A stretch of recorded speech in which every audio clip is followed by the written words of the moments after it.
we've feminized men. That's one of the things they want to do in this culture. So when did that start and why did it start?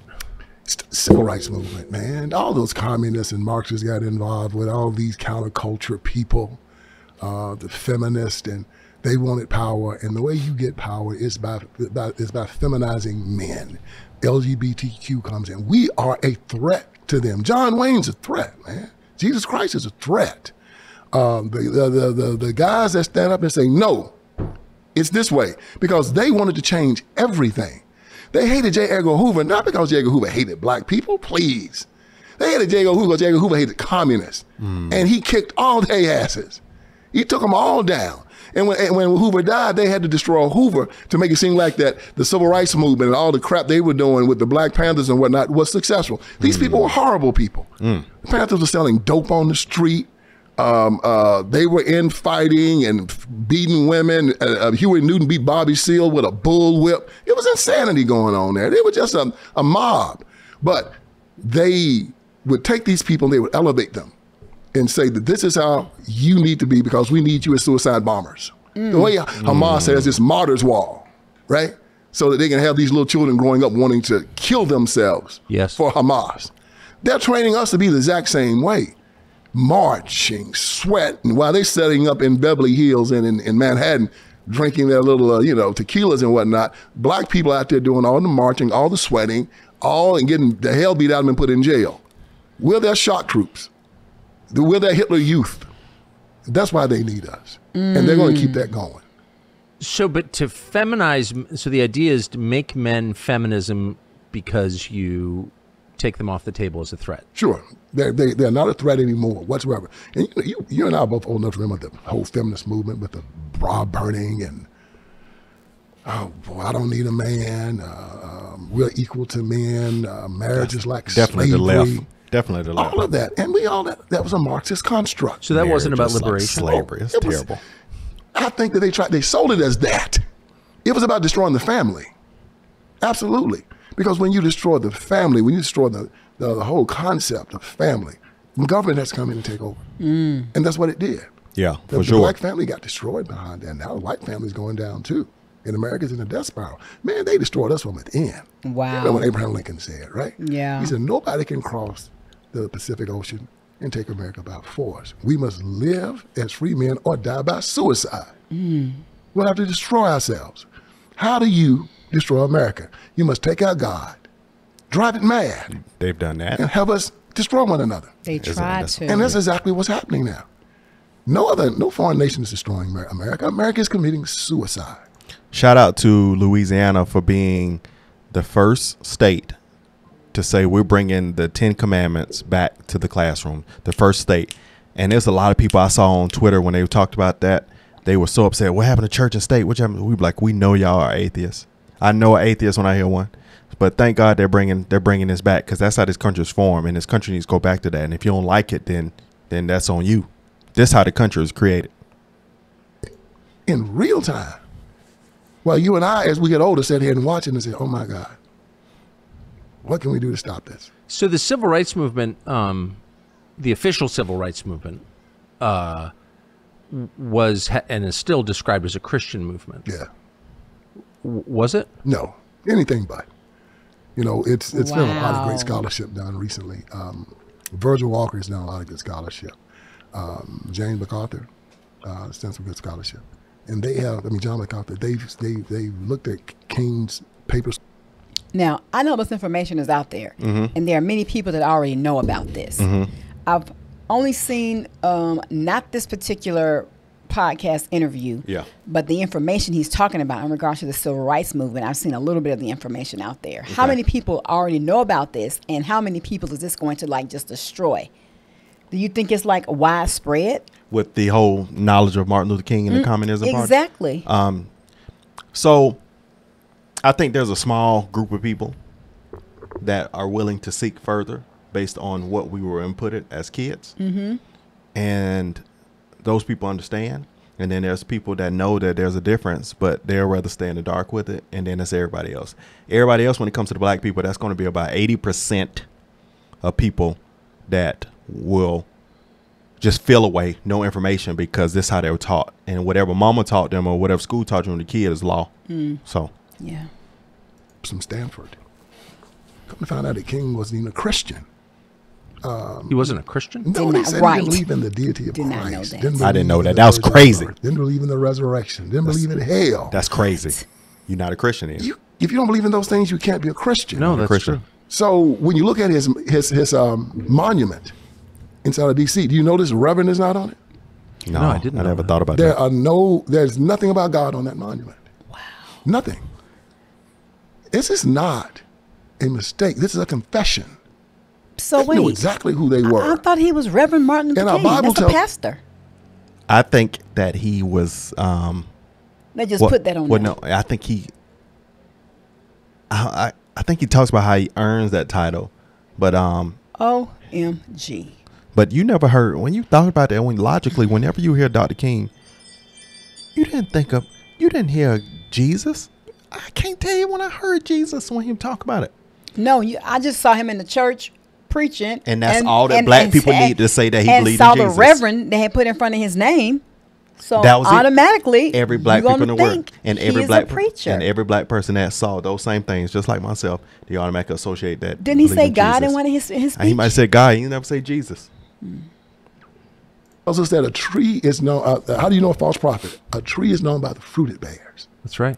You will not get good fruit from a bad tree or bad fruit from a good tree. Each tree and its fruit will be after its own kind. So when you look at the black community and the condition that it's in, if it's bad fruit, the tree had to be bad. That's right. And if it's bad fruit, it's a false prophet. It's binary.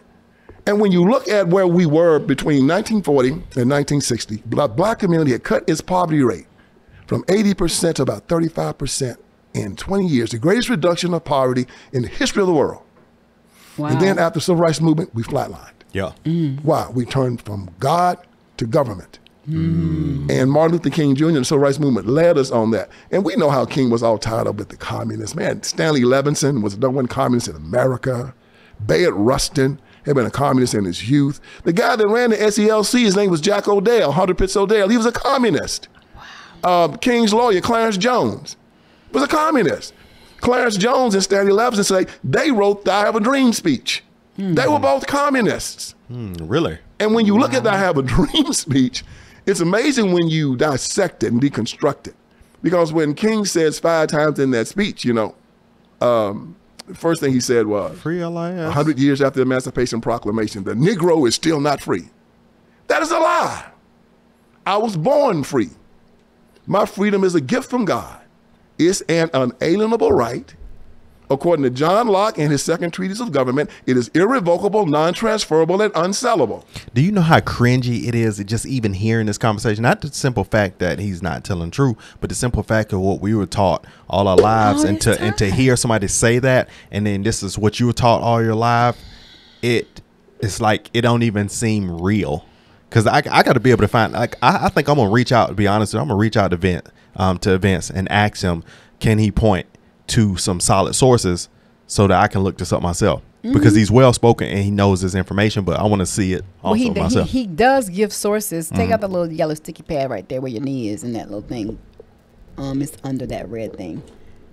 Oh, under the ball. Yeah. And he gives some sources in here. He gives names. He gives books. So okay, yeah, let's go, because I can definitely. Now, King says 5 times in that speech that we were not free. Then at the end, he has that great refrain that on some certain day we'll be free at last, free at last. Thank God Almighty we're free at last. Still telling us we're not free. And we make our children recite that speech every year on his birthday, saying that they're not free, that they come to Little government boy King once had a dream for their unalienable right to freedom. You don't ask government for your freedom. You defy government to come and try to take it from you. See, I like that. What did our founding fathers say when King George said, I'm your sovereign? No, you're not. I'm going to show you. And he said, I'm not just going to come in and kill you guys. I'm going to bring you back to Great Britain. I'm going to choke you till you're almost dead. Then I'm going to castrate you. Then I'm going to cut you open, let you see your guts before you die. Oh, man. And then after you're dead, I'm going to cut off your limbs and send them to the uttermost parts of the British Empire. And guess what the founding fathers said? Did the Declaration, and said, we pledge our lives, our fortunes, and our sacred honor. Put their names on it, sent it to him, and said, bring it. And whooped his ass. Free men. And then they walked around with their chest stuck out. Yeah, we did it. And King is wandering around. King would have asked King George. He said, well, boss, can we be free? No. Well, okay then. We'll just march until you decide to give it to us. Father Papa said, you don't give us our freedom. We earn it. It's ours. Come and try to take it. And this is the mindset that they've placed into America, Black America first, but now America. And look at the results of it. We're at the bottom of every socioeconomic statistic in America. And there's a revolution now happening here in America. They're turning against the Democratic Party. It's unplugged, right? No. I told you to unplug it. Hold on. Something else we got to address. That's kind of Party. They're turning away from it because they're seeing that it's not working. Joe Biden walking around, America crowd, gonna put you in the back of the buses. America crowd, gonna put you back in the cotton field. And black folks looking at him like, what? Hey, you didn't see him at Morehouse College? Yeah, just the other day. One of the funniest things I ever saw in my life. What did These he are say? young black men, 21, 22 years old, right? He up there talking, they're gonna put you in the back of the buses. They're gonna get your hamburgers in the back of the restaurant. And they're looking at him like, Are you crazy? How? In 2024? these young boys ain't concerned about no mess like that. They in Morehouse. It's a black college. They've already segregated themselves. That's true. They don't want to be around white people. They're in Morehouse. If they want to be around white folks, they don't went to Harvard or Yale or something. You're at Morehouse, a black all-male college. And you're going to talk to those brothers. Nobody is putting them brothers at the back of the bus unless they want to go at the back of the bus. It's interesting that you just said they segregated themselves. Yes. They love black culture. It's not that they hate white people. And that's what people try to say, that if you love yourself, you hate somebody else. No, it's not true. Right. I mean, good God, if a Jewish person goes to a Jewish school, don't mean he hates Gentiles. Right. Right. Right. We have to understand that loving yourself is a virtue. Jesus said, love your neighbor as you love yourself. Right. So the way you treat your neighbor is predicated on how you love yourself. That's right. So if I don't love myself and I want to inject drugs in my arm, I'll expect you to want to do the same. Yeah. And I'll allow you to do that. Yeah. Because I love you as I love myself. Right. If I call myself the N-word, and of course I'm going to call you that because I'm loving you like I love myself. But he says first, love God with all your heart, your soul, and your mind. Then love your neighbor as you love yourself. Those are the two commandments. We leave the first one out. See, if you get the first one first, you got the second one first. We just tell people, love your neighbor as yourself. And so many people hate themselves. They also hate their neighbor. Yeah. And that's where the conflict comes in the black community. Martin Luther King Jr. never talked about loving yourself. He was always talking about trying to make some racist love you. And you can't change how people view you. Our Bible tells us consistently, do not be concerned about man and how he feels about you. He will hate you. He's going to hate you. He hated me. Don't be concerned about that. You love him. That doesn't give him license to put his hands on you. Christianity is not a religion of non-violence. It's a religion of non-aggression. That means if you don't touch me, I won't touch you. If you don't hurt my family, I won't touch you. Right. But if you come and you try to do harm. See, and that's the thing. I think people in Christianity, Let him finish the statement because that sums it up. No, just leave it. Martin Luther King Jr. never talked about loving yourself. He was always talking about trying to make some racist love you. And you can't change how people view you. Our Bible tells us consistently, do not be concerned about man and how he feels about you. He will hate you. He's going to hate you. Don't be concerned about that. You love him. That doesn't give him license to put his hands on you. Christianity is not a religion of non-violence. It's a religion of non-aggression. Yes. That means if you don't touch me, I won't touch you. If you don't hurt my family, I won't touch you. But if you come and you try to do harm to me or mine, I'm going to whoop you behind in the name of Jesus. Get you off of me. That's true. That I have is to take so care of my true. family. Exactly. You know that if you let it be known that anybody can come up in your house and eat your food and rape your wife and your daughters, they're going to do it. Yeah. There's no virtue in that. Right. None. And that's what King preached. Allow these evil people to come into your home, beat your wife, rape your children, blow up your house. And that's why so many black men turn away from Christianity during that time. They say, I'm not going to do that. If that's Christianity, I'm not going to do it. Wow. But they were teaching a false Christianity. It makes a plantation Christianity from the slave master. Jesus Christ went into the temple. When he found those guys money changing, what did he do? Made a whip, ran them out. Nobody's touched him until he said, my time has come. He was not a pinata. He didn't allow it. Who came up with the idea that you only vote in November in elections? No. Wow.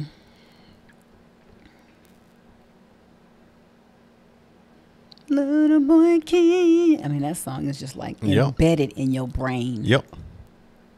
So I think your assessment of King is right. I mean, of course.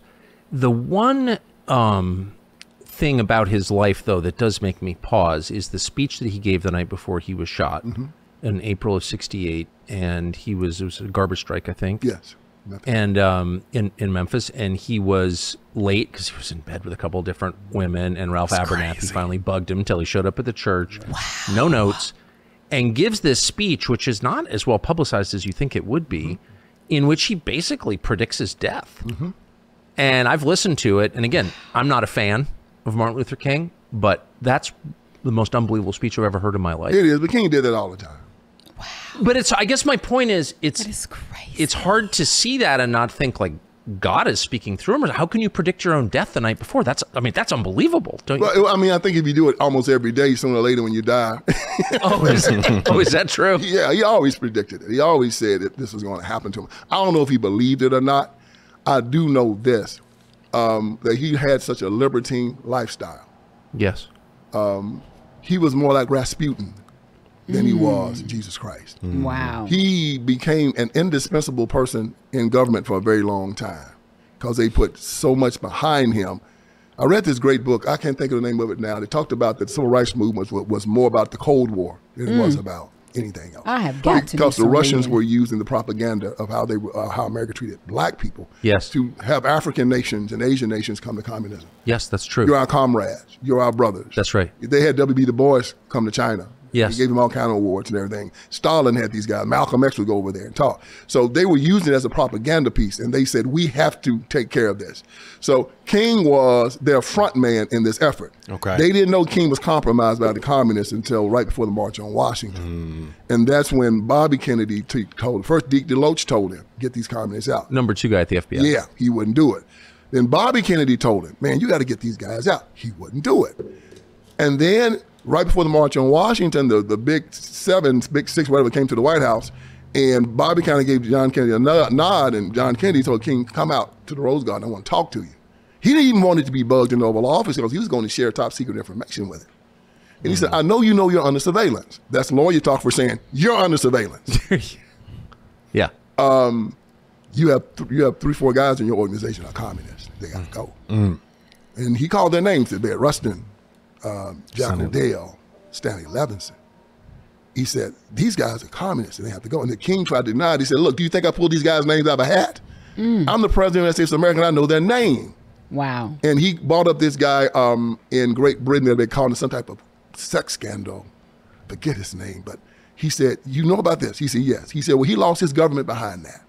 He said, I could do the same thing. If you go down, I go down. You got to get rid of these guys because I'm affiliated with you. They had invested a lot in him. Okay. So King said he would do it. Well, J. Edgar Hoover, of course, didn't believe it. And he heard about this group of communists that were going to be meeting down in Dorchester, Georgia. And he set up some cameras to see who was going to show up. And lo and behold, Martin Luther King Jr. showed up in this nest of spies after this long conversation with the president. And he brought these pictures back to Bobby Kennedy and said, I thought he said he's going to get rid of these guys, he's going to cut them loose.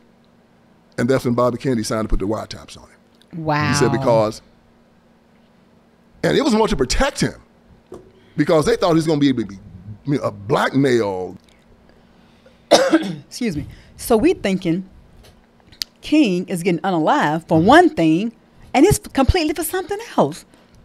And this is unbelievable. I have really got to do some digging on some reading and researching. Like, and he's trying to change things and help the black people, and that's why they want to kill him. That's not why they want to kill him. This is unbelievable. So if he knows this information, there's plenty of other people that know this information too. We just didn't know. Correct. This is absolutely, I mean, wow. That he was going to be infiltrated and and so they watched him, and as you notice, none of this stuff really got out until, and it's funny how it got out. The night of the Joe Frazier Muhammad Ali fight, 1971. Everybody's watching this fight, right? So this group of weirdo communists decided that they were going to burglarize an FBI office in Media, Pennsylvania. They burglarized the FBI office, and guess what they found? The COINTELPRO papers. Yes. Bought them out and gave them to the Washington Post, to the New York Times. And that's where all the stuff about King came out. Oh. It wasn't J. Edgar Hoover. It wasn't the FBI. It wasn't the conservatives. It was the liberals that put it out there. And when people started reading it, they said, oh, my God. Hoover had kept King's stuff secret. Wow. All of it. Nobody knew it. The sex stuff. Yeah, the sex stuff. And then when it got out, the people... King's people wanted to have it all destroyed. And that's when the judge said, no, we're going to take it and we're going to seal it. Wow. For 50 years. And now it's out. And nobody can see it. But yeah, these liberal morons were the ones that broke into the FBI office and stole it and gave it to the press. And that's how we knew about King's affairs and his 45 girlfriends and his prostitutes and the orgies. Which the thing that bothers me more about all of it, Tucker, is the prostitutes. I'm about to fall out this chair. Dr. King would I'm having faint spell. That man, I'm surprised every time he come in. I'm surprised that like he wasn't scratching down there like regularly. And I heard about him having some women, and that is not new to me. But 45 girlfriends, prostitutes, orgies. What in the world? How many? Because think about in Atlanta. How many kings have you met that aren't by Coretta? We've met kings in Atlanta that aren't by Coretta. They not all the brothers and sisters are by Coretta. Well, so, I mean, but I knew I was familiar about women, but not like that. Yeah. Good night. Wow, I'm about to definitely do my homework. You see, this is a whole nother eye opener. He was in them streets. Them streets. The orgies are bad. Yeah, we ain't got to talk about that. But when you buy flesh, and you say you're a man of God, I mean that's very visceral with me. Yeah, that's visceral. You know, just so much terrible stuff. But the fact that they say he plagiarized his PhD, which means that he was a fake doctor. And then, they say that he wasn't a Christian. It means he was a fake Christian. And he walks around with these communists. And it had gotten so bad that Dick DeLoach finally told J. Edgar Hoover, he said, you can't talk to him. And that's when J. Edgar Hoover and them decided to make him an enemy of the state. This is when it gets interesting with his assassination. When I read this in Taylor Branch's book, Parting the Waters, American King Years. And Taylor Branch is a Democrat. Yeah. He's Bill Clinton's roommate at Yale. Yeah. So it's not a conservative saying this. It's a Democrat, Bill Clinton friend that's saying this about King. He said that the FBI designated King an enemy of the state. And it's only about 5 or 6 people that have ever been had such designation in the United States of America history. And they said that with this designation, even if they heard that somebody was coming to assassinate him, they wouldn't warn him. And that was a courtesy they would give to mafia dons. Wow. They would not give it to King. Wow. So they said he's an enemy of the United States of America. This is interesting. That he was so affiliated with these people. They found out that money from Moscow was bankrolling the civil rights movement. He was getting money from Moscow to put in his pocket. All of this. How? That he was deemed the enemy of the United States of America by the federal government. Get out of town. And so I'm reading this. And this is crazy. I'm reading this stuff about, right now, FBI and the government hated Martin Luther King Jr., hated the civil rights movement, Well, I read this story about this group called the Revolutionary Action Movement, RAM. RAM, okay. Maxwell Stanford was running it. Tupac Shakur's people were involved in all of this. And these guys were rough. They had decided that they were going to assassinate Whitney Young for the Urban League and Roy Wilkins for the NAACP. They were going to take out the black leadership because they thought they were Uncle Toms. And Hoover had infiltrated RAM and knew what they were doing. If J. Edgar Hoover had hated the civil rights movement, he would have allowed RAM to go ahead and do what they were going to do, and then would have arrested them and said, look at this, black people killing black people. Ain't this a shame? Right. Instead, what does he do? He warns the people in the civil rights movement, protects them, then he arrests the guys at RAM and destroys the whole organization. They go into exile, some go to Cuba, they all run off, others he put in jail. Does that sound like a man that hates the civil rights movement? No. No. Juan Williams did a book on Thurgood Marshall. As you know, Thurgood Marshall was a federal judge. Of course. For a long time. Then became Supreme Court Justice, Solicitor General. Thurgood Marshall said J. Edgar Hoover never lied to him. He had to sign the warrants as a federal judge. He said Hoover didn't have to lie. He said Hoover always had the goods. Wow. Never lied to him. So why this assassination on the character of J. Edgar Hoover? Because he took out communists. He took out Marxists. He took out these malcontents that hate America. You know, the same group in 1968 to try to take over the Democratic Party in Chicago, right? Right. And Mayor Daley and the hard hats ran them out. And they were out there screaming, the whole world is watching, the whole world is watching. What did Saul Alinsky tell them? You got three choices. Either find a wailing wall and cry, start making bombs and exploding everything, then they're going to turn to the GOP, or go organize. And in 4 months, come back, 4 years, come back, and you be the delegates. They came back to Miami in 1972. They were so well versed in the rules of the Democratic Party that when Daley showed up with his Illinois-Chicago tangent, they ran him out. And Jesse Jackson and this guy by the name of Singer took their place. They took over the Democratic Party in 1972, and they brought in LGBTQ and abortion and that stuff for the first time. And that's when Richard Nixon slaughtered them, remember? Nixon didn't need Watergate. The Democrats imploded in 1972. And they did it from the civil rights movement. All of those people from the civil rights movement, that was their plan, to come in and take the Democratic Party. They tried it in 68. Daley beat them down. They then used the rules. 72, they got it. They haven't let it go since. And they finally got what they wanted in 2008 with Barack Obama. This is some highly deep stuff. And okay, this goes back. I'm not trying to cut you off. But when I saw the documentary pop up about MLK and the civil rights movement, and I started watching just a little bit, and it was shedding light based off of what he was saying. Yeah. And I'm like, okay, wait a minute. So I stopped looking at it. But now I'm definitely about to dig and do some research and I wrote down these people's names. I'm about to go and look up several resources and see what I can go even from an empirical review, because this is crazy.